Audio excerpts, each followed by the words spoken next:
Just tell me whether the video is audible to you all. Use of drugs to prevent or reduce pain during Yes, it is audible. Yes, you're audible.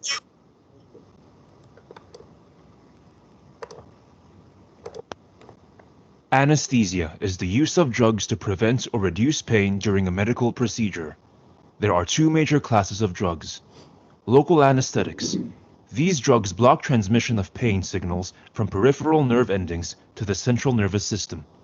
And general anesthetics. These act on the central nervous system itself to induce unconsciousness and total lack of sensation. There are three major categories of anesthesia procedures. Local anesthesia. A local anesthetic is administered directly to the site of procedure to numb a small area such as a tooth during a dental manipulation. Regional anesthesia. A local anesthetic is injected near a cluster of nerve roots to prevent pain sensation from the area innervated by those nerves. Epidural given to women in labor is an example of this type. General anesthesia. General anesthetics are used to suppress the entire central nervous system, resulting in loss of consciousness. A cocktail of several drugs are inhaled, given intravenously, or both. This type is used for major surgical procedures. Apart from pain management, general anesthesia has some other goals: prevent formation of new memories, relax muscles, and suppress autonomic response to surgical injuries, which could otherwise be extreme and harmful. General anesthetics are commonly used in combination with other drugs to achieve these endpoints. An example of general anesthetic drugs is propofol. The exact mechanism of action of propofol remains unclear, but it is thought to inhibit responsiveness of neurons via its binding to GABA receptors. GABA is a major inhibitory neurotransmitter in the central nervous system. Upon binding, it triggers GABA receptors, ligand-gated chloride channels, to open and allow chloride ions to flow into the neuron, making it hyperpolarized and less likely to fire. In other words, GABA makes the brain cells less responsive to new stimuli. Propofol binding has been proposed to potentiate GABA receptors, keeping the channels open for a longer time and thus exaggerating this inhibition effect. It is believed, however, that under anesthesia, the brain does not simply Excuse me, shut sir, down. can you stop? Instead, the connections between different parts of the brain are lost. Several studies have demonstrated. Yeah, any doubt? So here I have told you that the GABA neurotransmitter makes the channel open for chlorine. But we are applying the general anesthetic to the patient. The reason behind that, we are making major surgery on the person. So we require prolonged action. For that purpose, we are administrating the general anesthetic to sustain that hyperpolarization for longer period of time. Right? Yes. Exactly. Yes, sir. Please play the video. Instead, the connections between different parts of the brain are lost. Several studies have demonstrated that an anesthetized brain is still reactive to stimuli such as light and sounds, but somehow this sensory information is not processed, resulting in no further consequences. A variety of anesthetic drugs are available, each of which may have different target molecules in the brain. However, if used at a high enough dosage, they can all cause unconsciousness. This is probably because consciousness is the result of a complex network of various brain functions, disruption of any of which could result in network dysfunction. Emerging from unconscious state is not simply the result of drugs wearing off. As the connections between parts of the brain were lost, the brain has to somehow find the way to connect them back upon awakening. This usually happens in a certain order. The most basic and essential functions, such as respiratory and digestive reflexes, come back first. More complex brain functions return after. This may explain why older patients and people with pre-existing neurological conditions may take longer to recover all cognitive brain functions.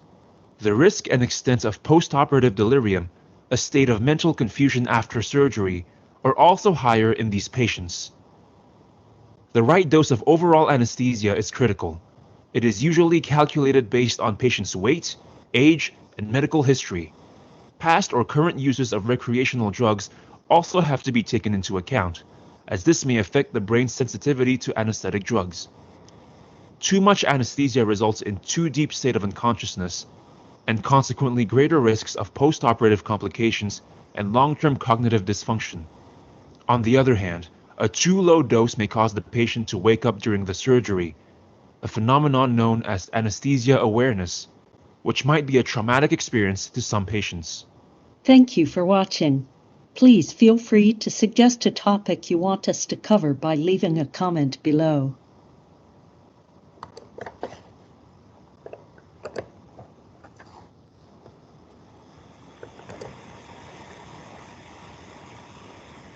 Yeah, can you proceed now? So please make me presenter so that I will share the screen. Okay. Yes, you are a presenter now.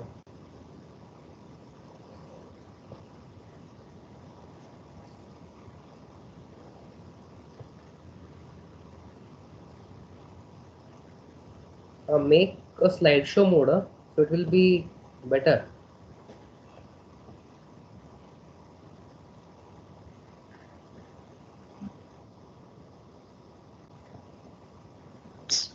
And if possible, try to highlight the groups, the basic ring structure with help of pointer.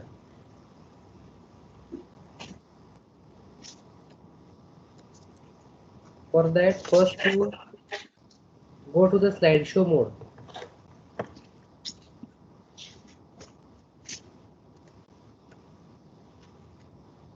Yes, then right click and select the pointer or highlighter, whatever you want.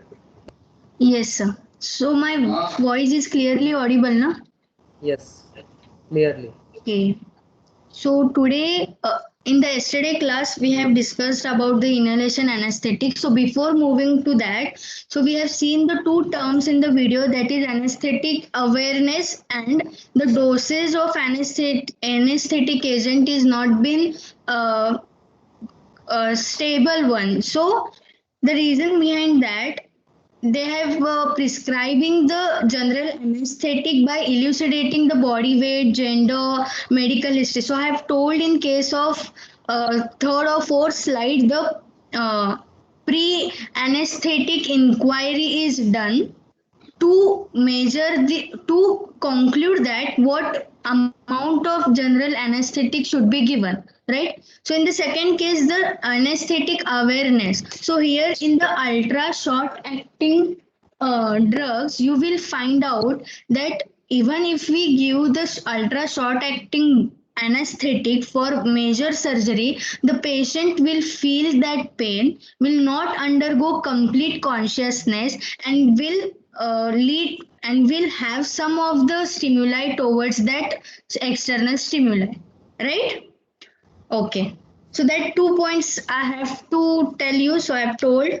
So we will move towards the inhalation anesthetic. So there we have seen yesterday few of the effects when we inhale the general anesthetic, what will be the effect in the body. So on that, the solubility phenomena we have seen in the blood and tissue, and if the solubility of general anesthetic is high in blood and tissue, it will have the low induction property, right? So below that we have seen the ethane, but it is rarely used. Why? We have seen the reason too, that it is explosive, irritant, and it creates nausea and vomiting. It is flammable, right? So the first, rather the second compound which is most essential under the inhalation anesthetic is the disflurin, right? So the few properties of disflurin is it is less volatile, moderately potent anesthetic, the rapid onset of induction and recovery, and it decreases the vascular retention. So once we take the disflurin through the nasal mode, it is less volatile and moderately potent, right? And it has the rapid onset of induction. It will elevates the hallucination process, and once the disflurin is withdrawn, the patient will get the or regain regain his or her consciousness in rapidly, quickly, right? And in the third point, it decreases the vascular retention. So few side effects also been recorded of the dyspluren, which are apnea, nausea, and laryngospasm. We can say sudden laryngospasm. So what is this apnea? So here you are seeing obstructive sleep apnea, OSA. So here the concentration between sleep apnea and atrial fibrillation is responsible to form this apnea. So what is apnea? It is the transient decrement of respiration when you fall asleep.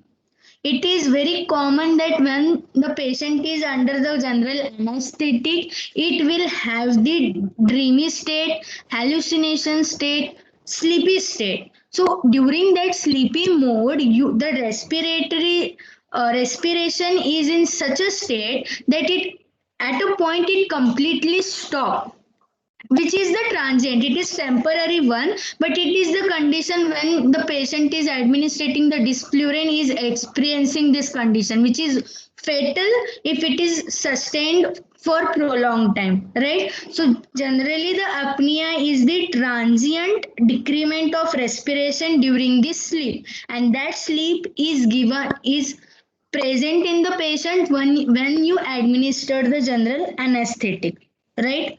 So second is nausea, which is very common in every local and general anesthetic. Laryngospasm, as you are taking the medicament through nasal route, it onset of action is on lungs. So it might create the laryngospasm, bronchospasm, alveolar retention power. So it is quite common. If it is present in the high doses, it may be fatal. Otherwise, it is the common side effects you will find out in every general anesthetic falling under the inhalation category, right? So in case of synthesis, so I have a very funny mnemonic, but yet it will be helpful to you. So, sir, if you permit, may I tell the mnemonic? Yes. Okay, thank you.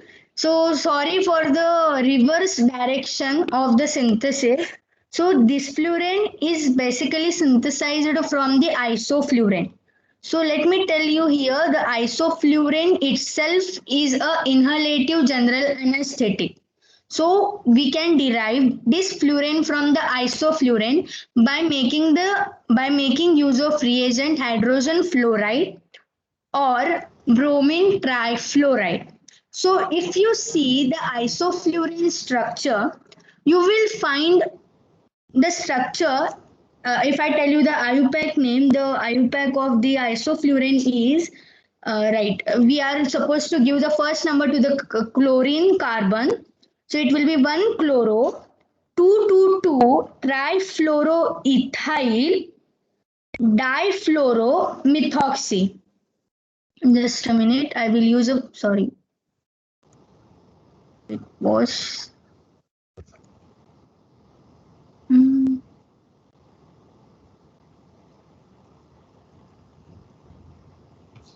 right. So I have told we are giving the first number to the chlorine carbon, right? It will be 1 fluoro. Then here we are giving the number 222 trifluoroethyl difluoromethyl ether. It is the ether compound, right? When we are making the reaction of this isoflurane with this reagent, you will get the dyspluren whose IUPAC will be 1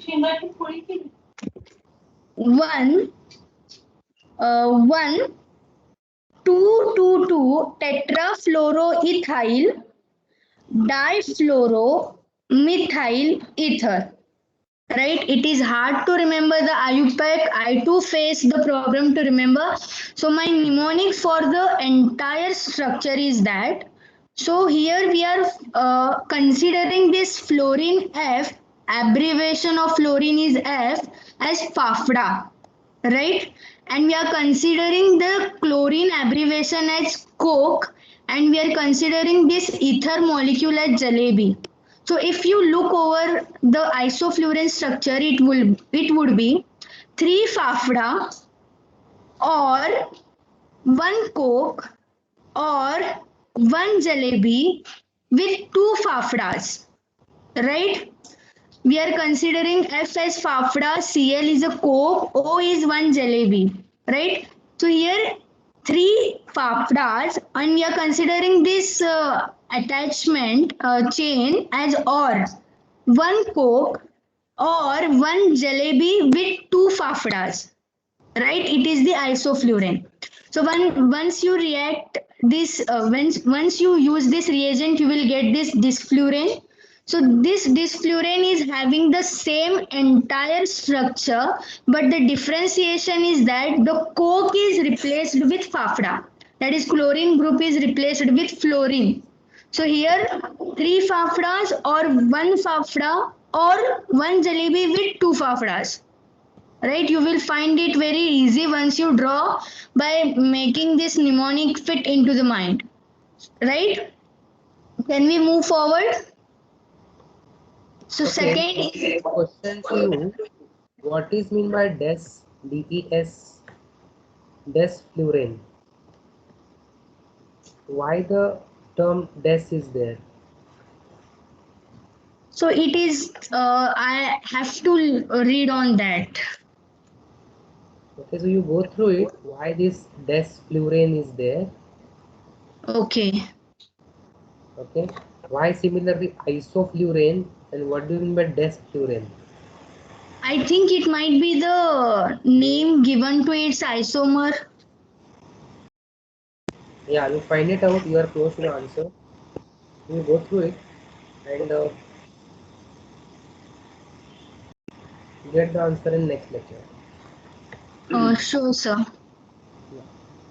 So second upcoming is the isofluorine. Remember, the disfluorine is formed from the isofluorine by using hydrogen fluoride or bromine trifluoride. So in the isofluorine, the basic properties of isofluorine is it is the clear, translucent, volatile gas, non-carcinogenic, non-inflammable.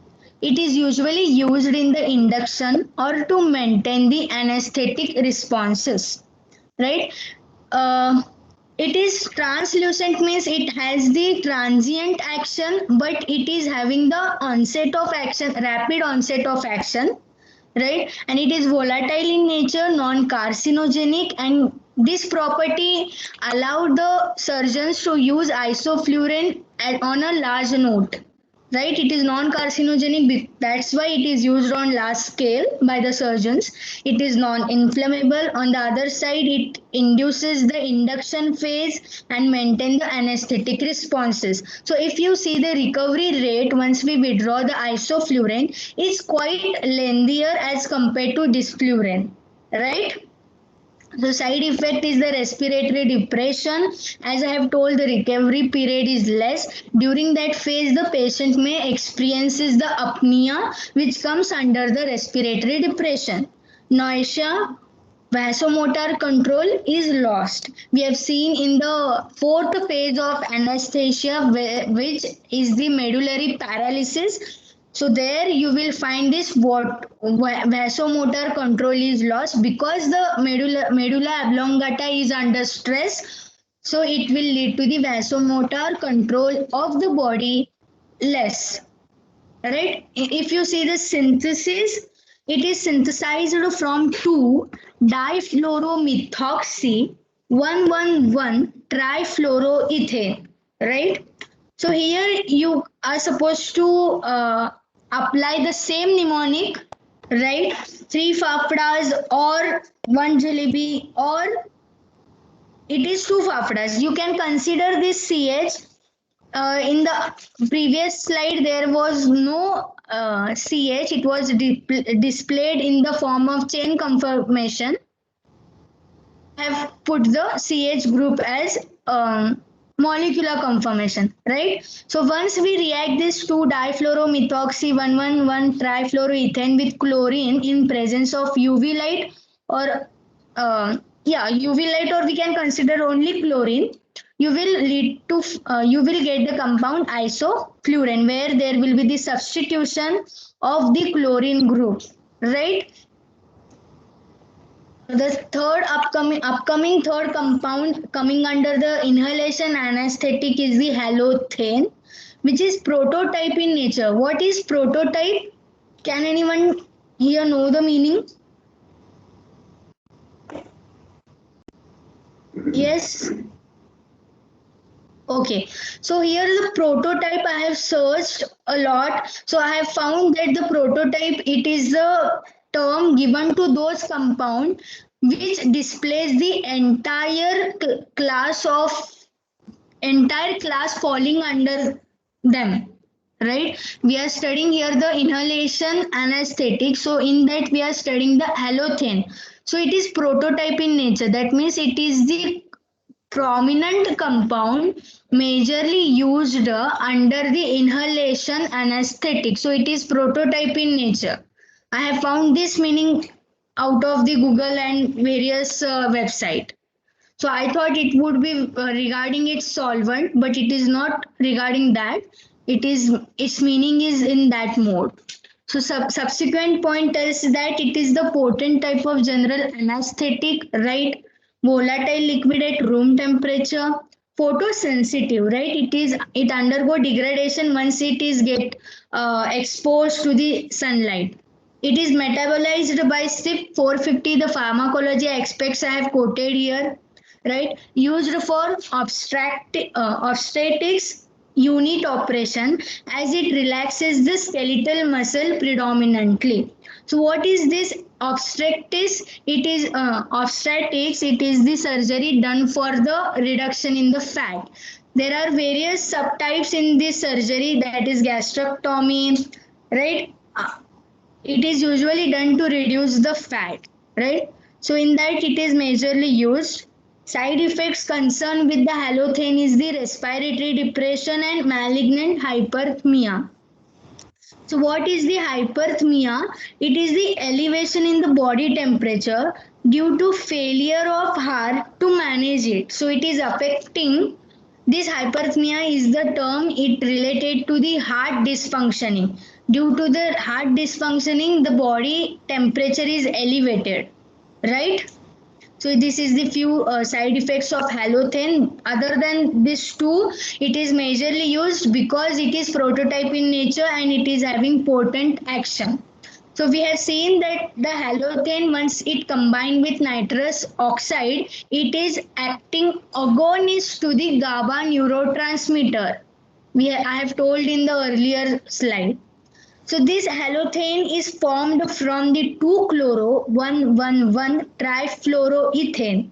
Under the bromination, it leads to the ethane. The IUPAC of halothane is the halothane 2-bromo 2-chloro-1,1,1 trifluoroethane. So here I have put the ethane initially, so you may adjust it anywhere. In beginning or in the ending, right? So if you find difficulty in the synthesis, you may apply the mnemonic which I gave you, right? So if you feel it discussed, you may create your own, or you can go with the IUPAC names too. So through the bromination, we can prepare the halothane from this compound, right? It is rate limiting step. Single step is present which is rate limiting and which make the halothane prototype and potent general anesthetic, right? Okay, where is bromine is there? Yes. Okay.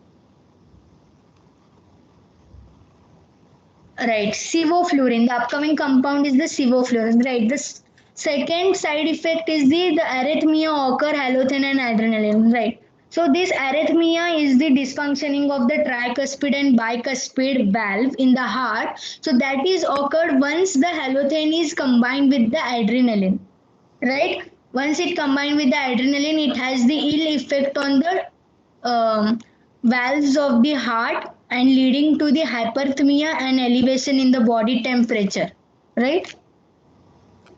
Sevoflurane. So the sevoflurane is the again potent analgesic, has a pleasant smell. It is non-irritant act on bronchioles, lead to the bronchodilation. It has the rapid onset of induction and recovery period. So one can easily get that if it is having the dilation action on bronchioles, it will be very much useful for having easy induction process, because in the induction we are making the person's respiration we are making the person's respiration to fall. So it has the sevoflurane has its action on bronchodilation, which is dilating the bronchioles, ultimately decreases the respiratory rate. So it is having the good and rapid onset of induction, and once we withdraw the sevoflurane, it will help the person to regain his or her consciousness. The side effect regarding the sevoflurane is when exposed to soda lime, it causes the nephrotoxicity. Right, nephrotoxicity, nephron and kidney is under the stress. Right, at high concentration lead to the late recovery. It is the second side effect is related to all general anesthetic. If we give the dose greater than the needed one, it will lead to the ill effect. The most prominent ill effect you will find is the late in the recovering of consciousness by the patient. Right. So in the sevoflurane, if you see the IUPAC of sevoflurane, it is 111 here. 111, right? 333 hexafluoro.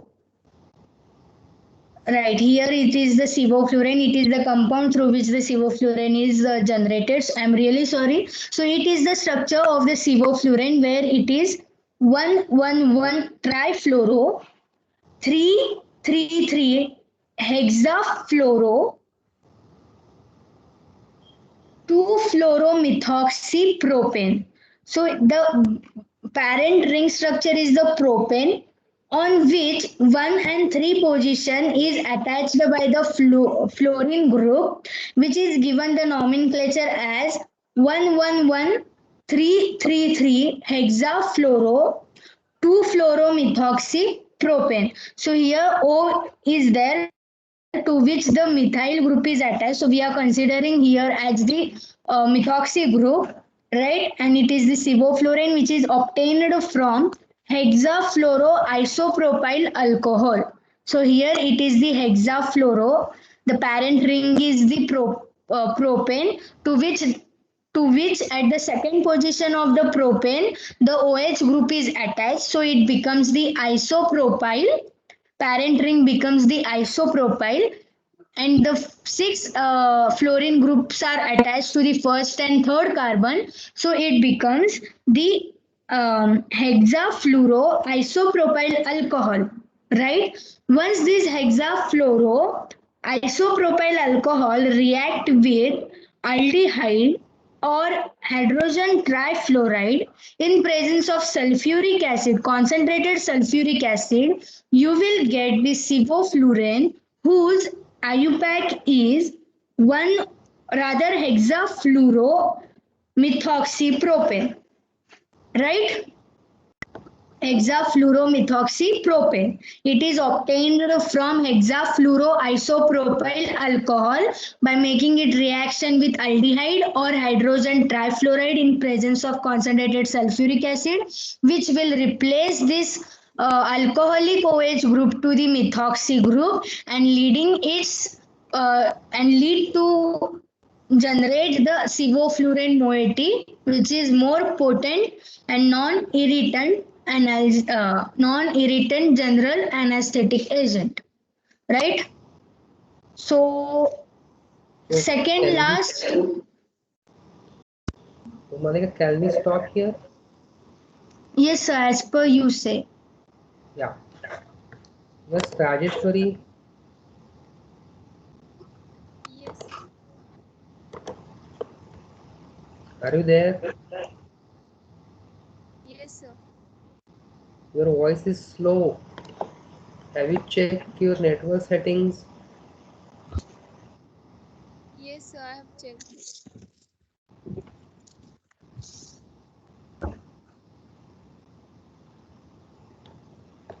So tomorrow you can complete your topic. I will give you the whole hour to you after we finishing the MCQs. So check your network setting, because previous lecture also you face some difficulty. So you find the better network options or place where you get the full network, so that it will be easy to explain the experiment equipment aspects.